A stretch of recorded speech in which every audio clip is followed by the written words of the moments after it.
Washington Avenue Grill is a favorite spot on the south side of White Rock, British Columbia, overlooking the beach. However, it's also a place that's very haunted. A tragic story of two young lovers, a young boy and his girlfriend who had vowed to spend their lives together, until one Valentine's Day. They were out for a walk, they kissed goodbye,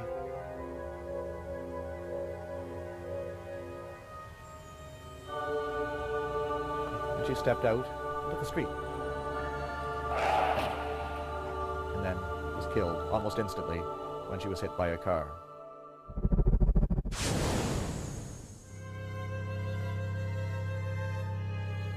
Her boyfriend was devastated.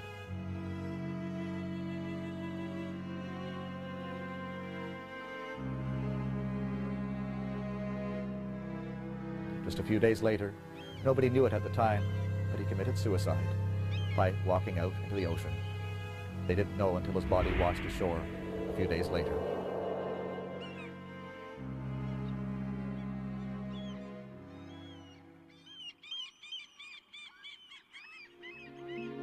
The ghosts of the unfortunate young couple are seen quite often, leaving the small cemetery adjacent to the Washington Avenue Grill. They sometimes wander right in, scaring the daylights out of the staff, who know who they are, but really aren't expecting to see them there. One night after work, I was cleaning up, and I sat down by the window and looked out. And out of the cemetery came this dark figure of a man. And he was walking towards this building, and I was very scared. And I heard footsteps coming up the side of the building, up to the restaurant. And I was listening and looking, and there was nothing. The footsteps had stopped, and he had disappeared. And apparently the girl had been buried 2 days before that. And I guess he had been visiting her in the restaurant. All of these things tend to happen when I'm by myself after the restaurant is closed. I think they want to get my attention somehow. Not everyone in the restaurant sees them. So I guess they're fond of me. I'd heard the stories, and I'd read the back of the menu. It's an old mill. A lot of weird things have happened here. There's a graveyard just over there. But I never really put a lot of faith into it, until the one day when it was a little bit stormy outside and I was here by myself. Went about my closing routine, and I went to the back of the restaurant, and I noticed that the lights were kind of flickering and stuff, and I thought, well, that's strange, but, you know, the power goes out a lot here, and thought, well, you know, whatever, it's an old building.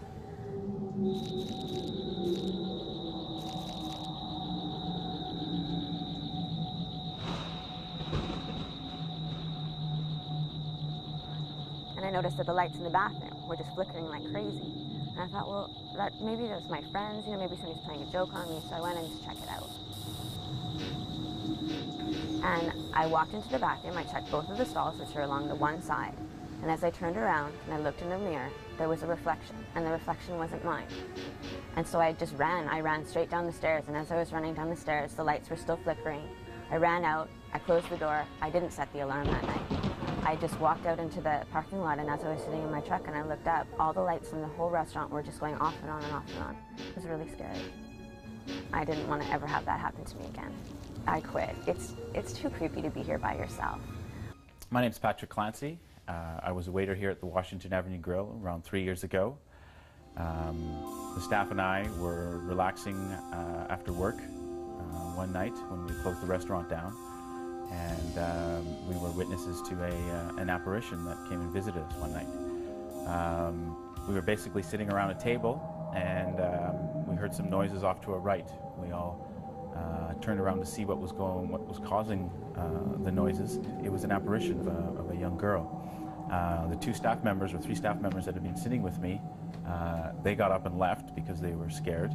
But I sat there and watched as this apparition moved across in front of me, approximately 20 or 30 feet away, and she suddenly disappeared.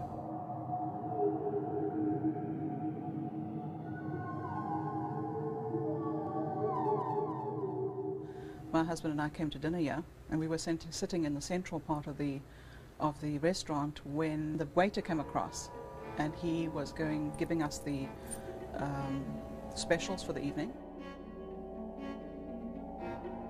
when a movement came into my head, something like that, and I got quite startled. I was startled because there was nothing in the room. I turned my head, the apparition was right here, and I then realized that he must have done that to my ear.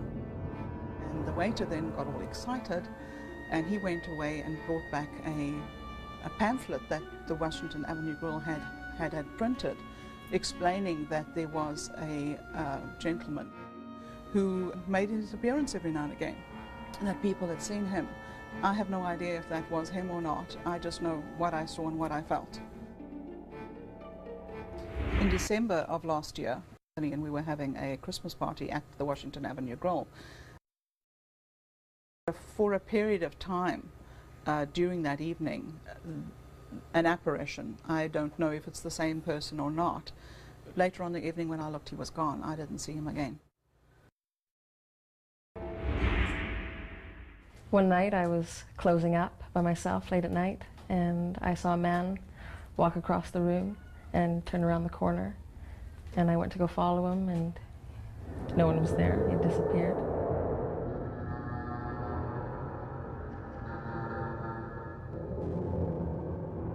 And the next moment he was on the opposite end of the room, and the lights started flickering on and off, which happens a lot. Every time there's a ghost around, the lights flicker.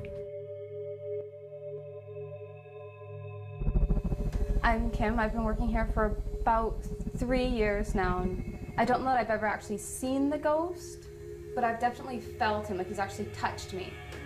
Like on this one occasion, I was here by myself late at night closing up, and I was taking some plates into the kitchen, and I put them down, and then I went to the sink to wash my hands. And when I went to wash my hands, it was as if somebody pushed me from behind.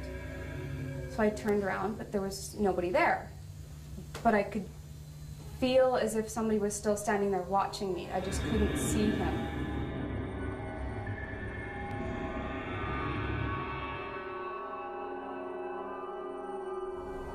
On another occasion, I was in here working with, it was late at night again, and we were standing there and we heard footsteps. We knew we were the only people in the building, but there was definite footsteps, and they walked past us down the aisle, and then they walked away.